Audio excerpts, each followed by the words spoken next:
Right now, there's an emergency meeting with the Pickens County School Board. It has happened because of hundreds and hundreds of people, parents showing up at a meeting last night. They were upset about proposed changes to the district's restroom policy. And this proposal would now allow transgender students to use the bathroom of the sex that they identify with. Joe Hankey in our newsroom with a look at how other school districts are handling this issue.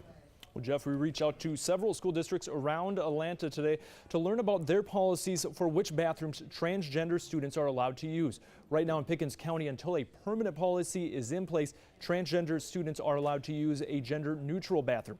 Fulton County Schools tell 11 Alive it has no policy in place but works with students on a case-by-case basis. In Gwinnett County, schools have gender-neutral bathrooms for students not using the bathroom of their biological sex.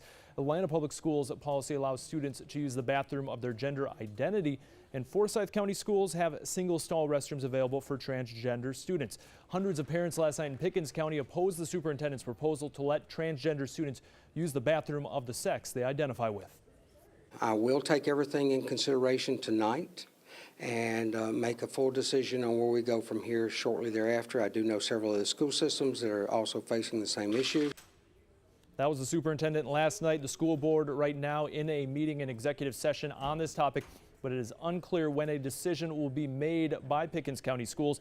In December, a federal appeals court will hear arguments in a Florida case where a transgender student sued after the district would only allow him to use gender-neutral bathrooms. A lawyer from that case tells me it could set precedent for Georgia schools.